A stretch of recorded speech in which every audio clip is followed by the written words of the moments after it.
Hello दोस्तों, स्वागत है सबका आपके अपने YouTube चैनल जॉर्डन्स एकेडमी पर। और दोस्तों, मैं हूं आप सबका जॉर्डन सर और लेकर आ गया हूं आपके लिए सेल सीरीज का लेक्चर नंबर 2।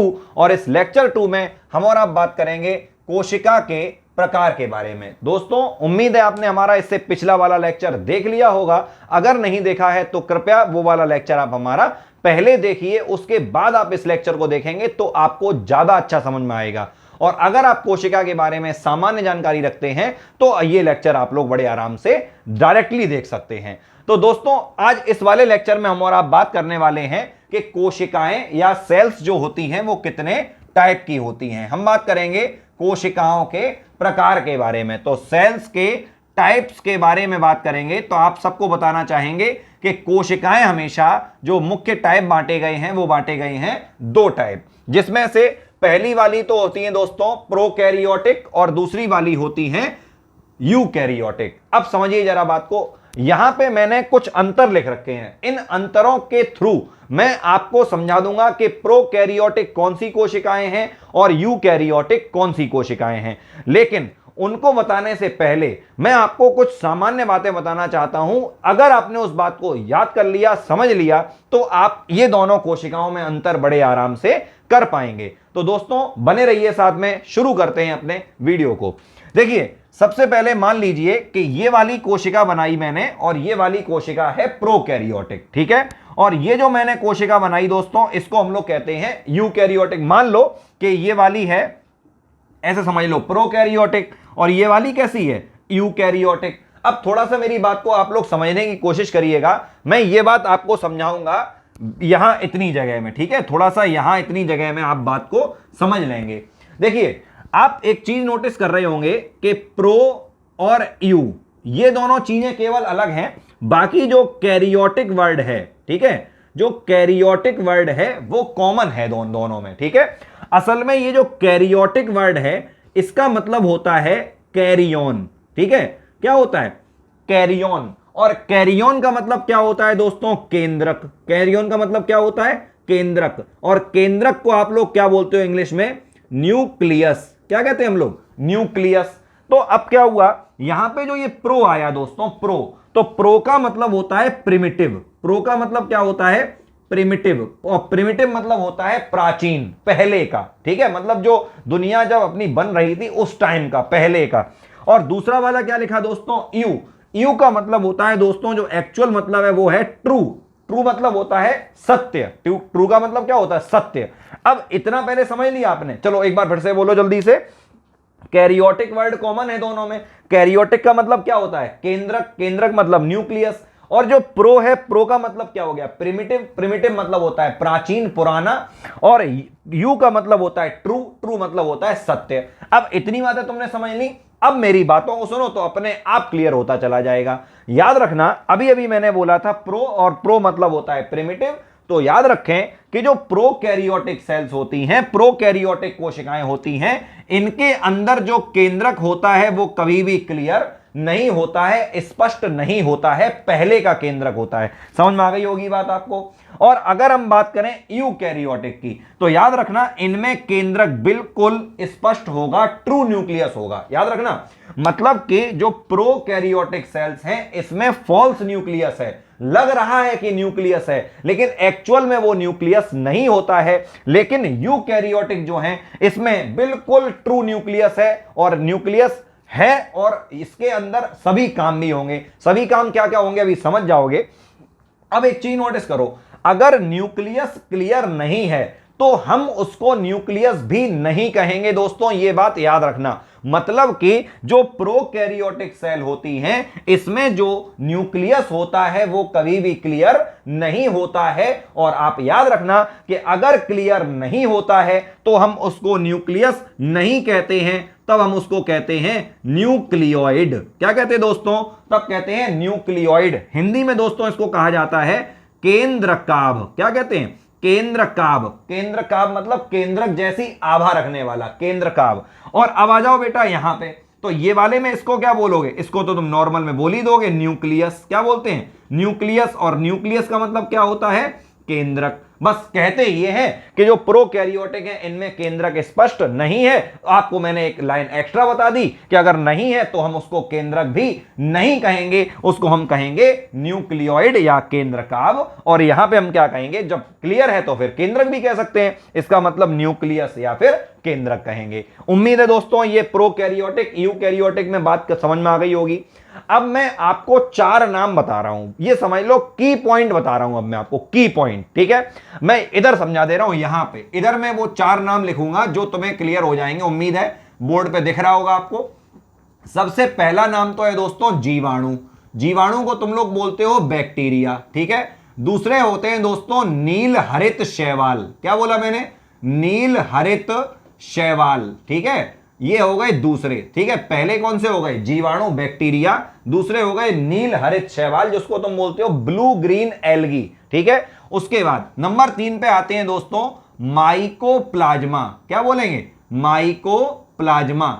ये नाम मैंने लिया था अपने इनसे पिछले वाले किसी वीडियो में, जब मैंने तुम्हें बताया था कि सबसे छोटी कोशिका कौन सी होती है। याद रखना, दुनिया की सबसे स्मॉलेस्ट सेल कौन सी है, सबसे छोटी कोशिका कौन सी है, तब आंसर इसका क्या होता है, माइकोप्लाज्मा गैलीसेप्टिकम। मैंने पूरा बोला था। फिलहाल आप लोग याद रखना, अभी केवल सुनते रहो। तो पहले जीवाणु, नील हरित शैवाल, माइकोप्लाज्मा, और दोस्तों एक और होता है वो भी मैं आपको बताना चाहूंगा, PPLO। याद रखें, यह भी एक बहुत सूक्ष्म जीव होता है। तो PPLO सुन लो, केवल इतने काम का डीपली नहीं जाना है, केवल सुन लो नॉर्मली कंपटीशन के नजरिए से। Pleuro pneumonia like organism. क्या बोला, फिर से बोलो मेरे संग, प्लूरो निमोनिया लाइक ऑर्गेनिज्म। याद रखें, प्लूरो निमोनिया लाइक ऑर्गेनिज्म, ठीक है। मतलब ऐसे समझो कि ये भी एक तरीके का, एक कह सकते हो एक बैक्टीरिया ही कह सकते हो, जो कि निमोनिया जैसा होता है, जैसे निमोनिया होगा, ठीक है। तो एक तरीके स्ट्रेप्टोकोकस निमोनी, ये तो मालूम होगा ना, स्ट्रेप्टोकोकस निमोनी नाम का जो बैक्टीरिया होता है वो निमोनिया फैलाता है। देखो इजी कर दे रहे, निमोनिया फैलाने वाले जीवाणु की तरह होता है, इसीलिए क्या नाम है, प्लूरो निमोनिया लाइक ऑर्गेनिज्म, और जानवरों में फैलाता है। फिलहाल इतना डीप नहीं जाना। अब तुम मेन जो मैं तुम्हें बताना चाहता हूं उसको सुनो। जीवाणु, नील हरित शैवाल, माइकोप्लाज्मा और PPLO, यही 4 होते हैं केवल और केवल प्रोकैरियोटिक जीव, ठीक है दोस्तों। इसके अलावा जितने भी दुनिया में जीव होंगे वो सभी कैसे होंगे दोस्तों, यूकैरियोटिक होंगे। समझ में आ गई बात सबको। 100 बातों की एक बात बता दी मैंने तुम्हें, तुम्हारी टेंशन बिल्कुल खत्म कर दी। क्या समझाया मैंने तुम्हें कि जीवाणु मतलब बैक्टीरिया, नील हरित शैवाल मतलब ब्लू ग्रीन एल्गी, माइकोप्लाज्मा तो माइकोप्लाज्मा है ही, और PPLO मतलब प्लूरो निमोनिया लाइक ऑर्गेनिज्म। ये 4 होते हैं केवल प्रोकैरियोटिक, और इसके अलावा बाकी सभी कैसे, जितने भी होंगे वो सब कैसे होंगे दोस्तों, यूकैरियोटिक। तो उम्मीद है कि एक जनरल नॉलेज अच्छी खासी हो चुकी है तुम्हें प्रोकैरियोटिक और यूकैरियोटिक के बारे में। अब जो इसके आगे की नॉलेज है दोस्तों, वो हम जानेंगे इसके कुछ अंतरों में, जो कि तुम अभी देखते रहना, समझते चलोगे। तो दोस्तों सबसे पहले लिखा है आद्य। आद्य मतलब होता है दोस्तों प्रिमिटिव, और प्रिमिटिव का मतलब होता है प्राचीन। तो याद रखना कि जो एक टिक लगाते चलूंगा मैं, जो करता जाऊंगा उस पर टिक लगाता चलूंगा, ठीक है, साथ साथ करो। तो जो प्रोकैरियोटिक कोशिकाएं होती हैं वो कैसी होती दोस्तों, आद्य होती हैं। आद्य मतलब प्राचीन होती हैं। क्लियर हो गई बात, मैंने अभी बोला जिनसे दुनिया की फॉर्मेशन हुआ, दुनिया का निर्माण हुआ होगा, या कह लो जब अपनी ये पूरा संसार बन रहा था उस टाइम पे जो कोशिकाएं थी वो वाली कौन सी थी, यही वाली थी, प्रोकैरियोटिक थी। और यहां पे समझ गए बेटा, विकसित कोशिकाएं। तो याद रखना कि अब जो यूकैरियोटिक कोशिकाएं हैं ये विकसित हैं। एक बात मैं आपको आपकी नॉलेज के लिए बताना चाहूंगा, याद रखें कि कहीं ना कहीं ये बिल्कुल सच्चाई है कि यूकैरियोटिक कोशिकाओं का विकास प्रोकैरियोटिक कोशिकाओं से ही हुआ होगा। याद रखना दोस्तों, मतलब कि सबसे पहले कौन सी कोशिकाएं थी, प्रोकैरियोटिक, और इन्हीं कोशिकाओं से विकसित होकर बनी होंगी यूकैरियोटिक। इसीलिए हम क्या कहते हैं दोस्तों, विकसित कोशिकाएं, और इनको क्या कहते हैं, प्राचीन कोशिकाएं। उम्मीद है एक अंतर क्लियर हो गया। चलिए आगे बढ़ते हैं दोस्तों। अब आ गया, अब लिखा हुआ है कोशिका द्रव्य पूरी कोशिका में, और यहां पे क्या लिखा है, कोशिका द्रव्य केंद्रक एवं कोशिका कला के बीच। इसका क्या मतलब है, अब सुनो मेरी बात को बहुत ध्यान से। देखो ऐसा है, जब भी कोई कोशिका होती है तो उसके अंदर एक द्रव्य भरा होता है। द्रव एक बात याद रखना, द्रव और द्रव्य में अंतर है। द्रव को तुम बोलोगे लिक्विड और द्रव्य को तुम बोलते हो मैटर। याद रखना, जैसे मैटर जो होते हैं वो 3 टाइप के, तुम्हें भी मालूम है, अभी तो 3 ही टाइप के हैं वैसे तो, प्लाज्मा और एक और की खोज हो गई, प्लाज्मा और एक और है जिसको हम बोलते हैं बोस आइंस्टीन और बोल देते हैं। मेरी बात समझ रहे हैं आप लोग? समझने का मेरा मतलब, ठोस, द्रव और गैस, ये तो द्रव्य की 3 अवस्थाएं होती हैं, सबने पढ़ा होगा। मैटर की 3 स्टेट होती हैं, कौन कौन सी? ठोस, सॉलिड, लिक्विड मतलब द्रव, और गैस मतलब गैस। तो अब सुनते हैं कि 2 की खोज और हो गई है, ये बताना चाहते हैं। कौन कौन से 2 की खोज हुई है? तो एक तो हुई है दोस्तों प्लाज्मा की खोज, और एक खोज हो गई है, मतलब ये द्रव्य की 4थी अवस्था, और एक 5वीं और होती है दोस्तों बोस आइंस्टीन इंडिकस। फिलहाल इन दोनों को भूल जाओ, क्योंकि मैं तुम्हें तुम्हारी नॉलेज के लिए बताना चाहता हूं कि ये जो मैंने लास्ट की 2 बोली, कौन कौन सी, फिर से बोलूंगा। एक तो मैंने बोली प्लाज्मा और एक बोली बोस आइंस्टीन इंडिकस। ये दोनों असल में गैस की ही अवस्थाएं होती हैं दोस्तों, ये दोनों भी गैस की ही फॉर्म्स हैं। फिर भी अभी भी हम लोग जो पढ़ते हैं वो क्या कहते हैं कि द्रव्य की 3 अवस्थाएं होती हैं, ठोस, द्रव और गैस। ये तो हो गया द्रव्य, और द्रव समझ गए, द्रव मतलब होता है लिक्विड। तो अब जो हम बात कर रहे हैं, अभी तुम्हें बताना चाहते हैं कि किसी भी कोशिका के अंदर एक द्रव्य भरा होता है, मैटर भरा होता है, ठीक है। उस मैटर को बोलते हैं कोशिका द्रव्य। क्या बोलते हैं? कोशिका द्रव्य। अब यहां पे क्या लिखा था, जरा सुनते रहना मेरी बात को, कि कोशिका द्रव्य पूरी कोशिका में, इसका मतलब कि जो प्रोकैरियोटिक जीव होते हैं इनमें वो द्रव्य पूरी कोशिका में ही तो भरा होगा दोस्तों। क्यों? इसका उत्तर शायद समझ गए होगे कि जब यहां पे केंद्रक कला ही नहीं है, केंद्रक कला मतलब होता है न्यूक्लियर मेम्ब्रेन, ठीक है, जो केंद्रक के ऊपर का आवरण ही नहीं है, तो जाहिर सी बात है भैया पूरे में फैल जाएगा। समझ में आ गया? इसका मतलब कि जो कोशिका द्रव्य है वो पूरी कोशिका में भरा होता है। और यहां पे तुम समझ गए बेटा, क्योंकि यहां पे केंद्रक कला मौजूद है, इसलिए जो केंद्र कोशिका द्रव्य होता है, समझना, इसलिए जो कोशिका द्रव्य होता है वो केंद्रक और कोशिका कला, देखो ये है कोशिका कला, याद रखना, ये है कोशिका कला और ये वाला है केंद्रक कला।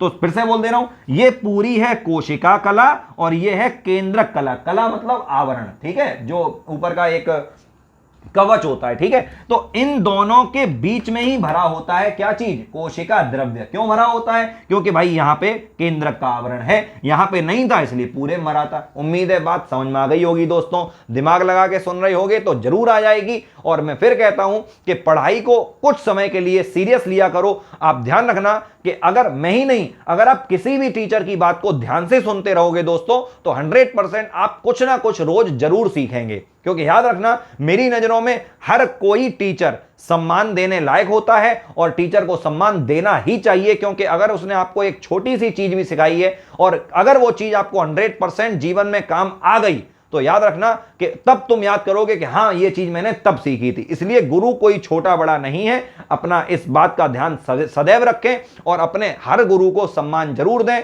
जो कि मुझे लगता है कि आज की दुनिया में धीरे धीरे करके समाप्त होता चला जा रहा है। ये मैं अपने पर्सनल वे में नहीं कह रहा हूं, ये मैंने अभी तक जो दुनिया को एग्जामिन किया है उसके हिसाब से मैं कह रहा हूं कि जो बात पहले थी, ठीक है, जो बात पहले से, मेरा मतलब मेरे टाइम पे कि अपने गुरुजनों का आदर सम्मान, और वो बात आज नहीं रह गई है। बात कहने का मतलब ये कि आजकल तो किसी से अगर कुछ बोल भी दें अगर हम, तो हो सकता है कि बच्चे को बुरा लग जाता है, ठीक है। एक टीचर अपने गुरु, मतलब जो टीचर है वो अपने बच्चों को समझा तक नहीं सकता है, बच्चों को लगता है ये उनकी बेइज्जती है। फिलहाल ऐसी सोच दोस्तों समाज में नहीं होनी चाहिए। और चूंकि आप देश के भविष्य हैं, आप सभी लोगों पे हमारा भविष्य भारत का टिका हुआ है, तो इसलिए मैं आप सबसे रिक्वेस्ट करता हूं कि हमेशा अपने गुरु की इज्जत करें। चलिए आगे बढ़ते हैं।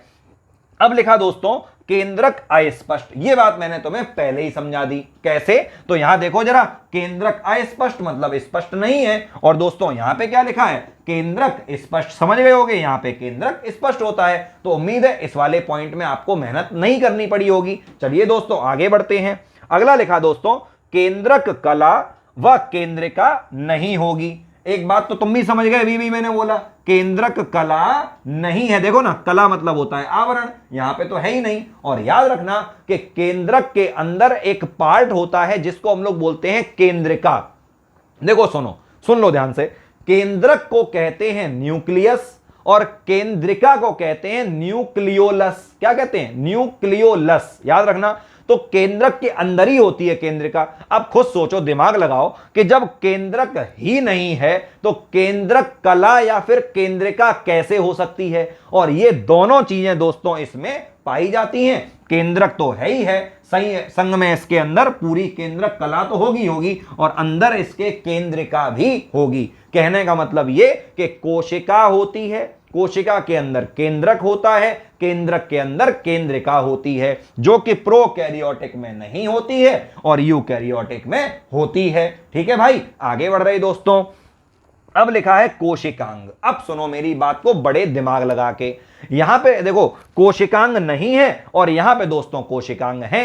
देखो ऐसे समझना बात कि अब हम अगर राइबोसोम की बात करेंगे, क्या बोला? राइबोसोम, सबने नाम सुना होगा। तो याद रखना, राइबोसोम तो प्रोकैरियोटिक में भी होता है और राइबोसोम यूकैरियोटिक में भी होता है। इसी तरीके से कोशिका झिल्ली सुनी होगी आप लोगों ने, जिसको आप बोलते हो एक तरीके से सेल मेम्ब्रेन बोलते हैं। क्या बोलते हैं? Cell membrane. वो प्रोकैरियोटिक में भी है, यूकैरियोटिक में भी है। एक होती है दोस्तों कोशिका भित्ति, जिसको आप बोलते हो सेल वॉल। वो प्रोकैरियोटिक में भी होती है, यूकैरियोटिक में भी होती है। लेकिन पे वर्ड, अब लेकिन बोल दिया, समझ गए होगे, इसका मतलब गेम में ट्विस्ट होने वाला है। लेकिन अब कुछ नाम बोलूंगा, जैसे अंतःप्रद्रव्ययी जालिका, जिसको तुम बोलते हो एंडोप्लाज्मिक रेटिकुलम। ठीक है, बोलते हैं दोस्तों। एक होता है दोस्तों गोल्जी बॉडी। क्या बोलते हैं? Golgi body. ठीक है, तो इस तरीके से एक होते हैं लवक, जिसको तुम प्लास्टिड बोलते हो। तो इस तरह के जो अंग हैं दोस्तों, वो कभी भी प्रोकैरियोटिक कोशिकाओं में नहीं पाए जाएंगे, लेकिन यूकैरियोटिक कोशिकाओं के अंदर वो पाए जाते हैं। जितने मैंने नाम लिए वो सब इसके अंदर पाए जाते हैं। और दोस्तों अपनी आने वाली सीरीज में, जो हम सीरीज आपको आगे बढ़ाएंगे, उस सीरीज में हम आपको कोशिश करेंगे, क्योंकि मैं हमेशा कोशिश की कहूंगा और कोशिशें कामयाब हो जाती हैं। याद रखना कि मैं आपको कोशिश करूंगा कि जितने भी हो सकें, जितने भी अंग हैं कोशिका के अंदर, उन सबको एक एक वीडियो में समेटने की कोशिश करूंगा, जिससे आपको कंप्लीट और ठोस नॉलेज मिल सके। ठीक है दोस्तों, यही रहेगी हमारी सेल सीरीज। चलिए आगे बढ़ते हैं। अब लिखा देखो, कोशिकांग वाला क्लियर हो गया इसमें और ये भी क्लियर हो गया। चलो आगे बढ़ते हैं। अब लिखा दोस्तों रिक्तिका। अब रिक्तिका का क्या मतलब है? देखो नाम से समझो, रिक्तिका का मतलब रिक्त होगा, कोई चीज खाली होगी। तो याद रखना कि जो प्रोकैरियोटिक कोशिकाएं होती हैं, इनमें रिक्तिका नहीं होती। रिक्तिका क्या होता है? ऐसे होता है, देखो सुनो, जैसे एक खाली सा स्थान छूटा होता है, कोशिका में कुछ स्पेस होता है। ठीक है, उसको हम लोग बोलते हैं रिक्तिका। इंग्लिश में कहते हैं दोस्तों वैक्यूल। क्या कहते हैं? वैक्यूल। तो वैक्यूल जो है, जो रिक्तिकाएं हैं, वो कभी भी प्रोकैरियोटिक के अंदर नहीं पाई जाती हैं और यूकैरियोटिक के अंदर पाई जाती हैं। याद रखना। और अगली बात है बेटा कि समसूत्री व अर्धसूत्री विभाजन नहीं होगा और यहां पे समसूत्री व अर्धसूत्री विभाजन होता है। अब सुनो मेरी बात को पूरा आत्मा से सुनना। ठीक है, क्या बोला सुनिए। कोशिका विभाजन बेटा 3 टाइप का होता है। अभी सुनते रहोगे तो आगे जाके हेल्प करेगा।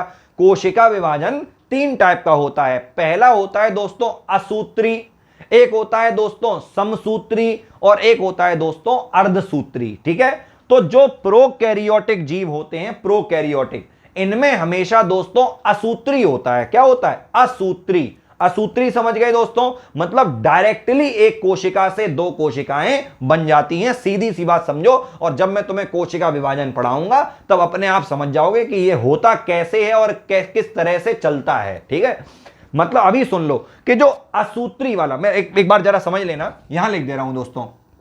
एक तो होता है असूत्री, ठीक है, एमाइटोटिक बोलते हैं। एक होता है दोस्तों समसूत्री, इसको माइटोटिक बोलते हैं दोस्तों। और एक होता है, यहां समझ लो, अर्धसूत्री। क्या होता है? अर्धसूत्री, इसको बोलते हैं दोस्तों मियोसिस। क्या बोलते हैं? मियोसिस।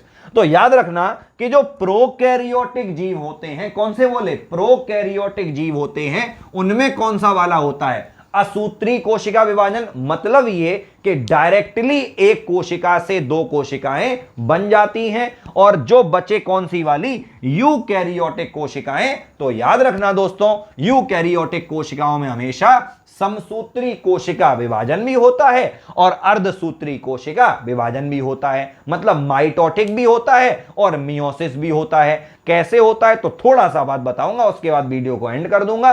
सुन लो जरा बात को। और आज का क्वेश्चन एक उम्मीद है कि आप लोग मुझे उत्तर दे पाएंगे। और आज का क्वेश्चन आपके सब्जेक्ट से नहीं होगा, मेरा मन नहीं है इससे पूछने का, अभी कोई क्वेश्चन ही नहीं है मेरे मन में, लेकिन मेरे मन में एक मूवी का डायलॉग जरूर आ गया है और उम्मीद करता हूं कि वो मूवी का डायलॉग हमें आप जरूर बताएंगे कि मूवी का नाम क्या है। ठीक है दोस्तों, आप लोग कमेंट मुझे करते हैं, बड़ा अच्छा लगता है, लेकिन आज देखते हैं कमेंट किस किस का आता है, क्योंकि मूवी का डायलॉग थोड़ा सा सोच समझ के उत्तर देना। डायलॉग कुछ इस तरीके से है, उम्मीद है आपको अच्छा लगेगा। डायलॉग ये है कि ये मजदूर का हाथ है कातिया, लोहा पिघलाकर उसका आकार बदल देता है, ये ताकत खून और पसीने से कमाई हुई रोटी की है, मुझे किसी के टुकड़ों पर पलने की जरूरत नहीं। ठीक है दोस्तों, तो मुझे बताइए कि ये वाला डायलॉग आखिर किस मूवी का है। अगर बताया तो मुझे अच्छा लगेगा, मैं उस पर लाइक तो करूंगा ही करूंगा, और वो जो हार्ट वाला बटन होता है वो भी दबा दूंगा। चलिए कोई बात नहीं, मजाक चलती रहनी चाहिए, सीरियस इतना भी मत हो जाओ कि सब कुछ भूल जाओ दुनियादारी को। एंजॉयमेंट भी बहुत जरूरी होता है, इसीलिए आज ये क्वेश्चन है, देखे तुम लोग बता पाते हो या नहीं बता पाते हो। फिलहाल आगे बढ़े। लिखा है दोस्तों समसूत्री और अर्धसूत्री, सिंपली समझा रहा हूं, सुनो बड़े ध्यान से, एक बार बोलूंगा और अगर समझ में ना आए तो वीडियो को बैक करके देख लेना, अगर मैं ज्यादा समझाऊंगा तो वीडियो लंबा हो जाएगा। सुनिए ध्यान से। ऐसा कोशिका विभाजन जिसमें एक कोशिका से दो कोशिकाएं बने और नई बनी कोशिकाओं में गुणसूत्रों की संख्या वही रहे जो पहले वाली कोशिका में थी, तब इसको बोलते हैं समसूत्री कोशिका विभाजन। और ऐसा कोशिका विभाजन जिसमें एक कोशिका से चार कोशिकाएं बने और चारों बनी नई कोशिकाओं में गुणसूत्रों की संख्या अपनी पुरानी कोशिका से ठीक आधी हो जाए, तो उसको हम लोग क्या बोलते हैं, अर्धसूत्री। सिंपली वे में समझाना चाहें तो जरा यहां पे समझ भी लो, चलो थोड़ा सा याद रखना, ये एक कोशिका है और इससे डायरेक्ट कितनी कोशिकाएं बन गई दोस्तों, दो कोशिकाएं बन गई। और याद रखना कितने स्टेप में बनी, तो केवल एक स्टेप में बनी, समझना बात को। अच्छा, ये एक चीज बनी हुई है। और एक देखना जरा दोस्तों, ये एक कोशिका थी तो पहले क्या हुआ, एक से कोशिकाएं कितनी बनी, दो, और फिर क्या हुआ दोस्तों, दो से चार कोशिकाएं बन गई। तो याद रखना यहां पे जो होगा इसको बोलते हैं स्टेप 1 और इसको बोलते हैं स्टेप 2। अब मैं तुम्हें समझा सकता हूं, ये वाला जो मैंने बनाया यहां पे, इसको हम लोग बोलते हैं दोस्तों समसूत्री कोशिका विभाजन। क्या बोलते हैं, समसूत्री। मतलब ये कि एक कोशिका से कितनी बनेंगी, दो, समझ गए।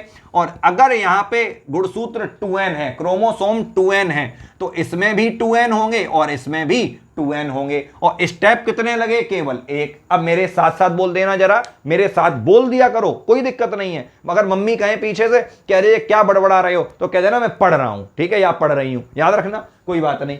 तो अब मेरे साथ साथ बोलो, ऐसा कोशिका विभाजन जिसमें एक कोशिका से दो कोशिकाएं बन जाती हैं और नई बनी कोशिकाओं में गुणसूत्रों की संख्या अपनी पुरानी कोशिकाओं जैसी होती है। वैसे तो उसको बोलते हैं जनक कोशिका, तो जनक कोशिका जैसी ही रहती है और ये एक स्टेप में ही हो जाता है, तब इसको क्या कहते हैं, समसूत्री कोशिका विभाजन। और अगले वाले में आ जाओ, अगले वाले में आओगे तो इस तरीके से समझना, जैसे यहां पे 2n है, यहां n हो जाएगा, यहां n समझाऊंगा, जब मैं अर्धसूत्री पढ़ाऊंगा तो हर चीज एक एक समझाऊंगा, ठीक है। और यहां भी n हो जाएगा, यहां n n n, कुल मिला के। अब मेरी बात सुनो ध्यान से कि एक कोशिका से कितनी बनी दोस्तों, चार बनी, लेकिन कितने स्टेप में बनी, तो दो स्टेप में बनी, जिसमें इसको बोलते हैं अर्धसूत्री कोशिका विभाजन फर्स्ट, मतलब मियोसिस फर्स्ट, और इसको बोलते हैं अर्धसूत्री कोशिका विभाजन सेकंड, मतलब मियोसिस सेकंड। और मैंने क्या बोला था कि गुणसूत्रों की जो संख्या है, जो क्रोमोसोम नंबर है, वो ठीक आधा रह जाता है अपनी जनक कोशिका का, पेरेंट सेल का। मतलब यहां पे अगर 2n है तो लास्ट में क्या बना दोस्तों, n बना। समझ में आ गई बात। अब मेरे साथ साथ बोल दो इसको भी कि ऐसा कोशिका विभाजन जिसमें एक कोशिका से चार कोशिकाएं बन जाती हैं और नई बनी कोशिकाओं में गुणसूत्रों की संख्या अपनी जनक कोशिकाओं से ठीक आधी होती है, और यह कोशिका विभाजन, समझ गए, दो स्टेप में पूरा होता है, तब इसको हम लोग क्या कहते हैं, अर्धसूत्री कोशिका विभाजन कहते हैं। तो याद रखना कि ना तो समसूत्री और ना ही अर्धसूत्री होता है, किनमें, प्रोकैरियोटिक में, और ये दोनों ही होते हैं, समसूत्री और अर्धसूत्री दोनों होते हैं यूकैरियोटिक के अंदर। और जो असूत्री वाला होता है उसमें कुछ नहीं होगा, सीधी एक कोशिका से कितनी कोशिकाएं बन जाती हैं, 2 कोशिकाएं बन जाती हैं, उसको हम लोग क्या बोलते हैं, असूत्री बोलते हैं। और असूत्री किसमें होता है दोस्तों, प्रोकैरियोटिक कोशिकाओं में होता है। ठीक है दोस्तों, तो उम्मीद करता हूं आपको हमारा यह वीडियो समझ में आ गया होगा और अब आपके अंदर उम्मीद है कि कहीं ना कहीं एक टेंशन खत्म हो गई होगी कि प्रोकैरियोटिक और यूकैरियोटिक कोशिकाएं क्या होती हैं। अगर आपके मन में एक बात आएगी, और मुझे तो लगता है आ सकती है, कि मन में प्रश्न बनता है कि सर आपने राइबोसोम के बारे में कोई बात नहीं की। क्या बोला मैंने, आपने राइबोसोम के बारे में बात नहीं की। तो सुन लो बात को, मैं बता दूं तुम्हें क्यों नहीं बताया, आज पूरा यह भी बताऊंगा कि जो प्रोकैरियोटिक कोशिकाएं हैं इसमें दोस्तों होते हैं 70S टाइप के राइबोसोम, समझो बात को। और जो यूकैरियोटिक होती हैं इनमें 70S भी होते हैं और 80S भी होते हैं। अब ये 70S और 80S क्या होता है, अगर मैं यहां समझाने बैठा तो वीडियो बहुत ज्यादा लंबा होगा, तो इसको मैं तुम्हें तब पढ़ाऊंगा जब मैं तुम्हें राइबोसोम टॉपिक पढ़ा रहा हूंगा। समझ में आ गई दोस्तों, जब हम तुम्हें राइबोसोम टॉपिक पढ़ाएंगे तब हम ये समझाएंगे कि 70S और 80S क्या होता है। फिलहाल के लिए इतना जान लो कि S का मतलब स्वेड वर्ग है। क्या मतलब है, स्वेड वर्ग। याद रखना, ये अवसादन गुणांक होता है। क्या होता है, अवसादन गुणांक। चलो कोई बात नहीं, ब्याज में एक पॉइंट और याद कर लो कि जो प्रोकैरियोटिक कोशिकाएं हैं इनमें राइबोसोम कैसे होते हैं, 70S, और जो यूकैरियोटिक होते हैं इनमें दोनों टाइप के हैं, 70S भी है और 80S भी होता है। ठीक है दोस्तों, तो उम्मीद करता हूं आपको हमारा ये वीडियो अच्छा लगा होगा, और अगर अच्छा लगता है तो प्लीज हमारे वीडियोस को लाइक कर दिया करिए, और अगर चैनल को अभी तक सब्सक्राइब नहीं किया है तो प्लीज ये वो जो लाल वाला बटन है उस पर क्लिक कर दो, तो वो चैनल सब्सक्राइब हो जाएगा। और अगर बेल आइकन को भी दबा दोगे तो याद रखना, जैसे ही मैंने कोई वीडियो डाली वैसे ही उसी समय आप पर एक नोटिफिकेशन पहुंचेगा, जिससे आप हमारे वीडियोस का लाभ ले पाएंगे। और चैनल को सब्सक्राइब नहीं भी किया है तो मिलते हैं हम लोग स्क्रॉल करते हुए। ठीक है दोस्तों, जय हिंद, जय भारत।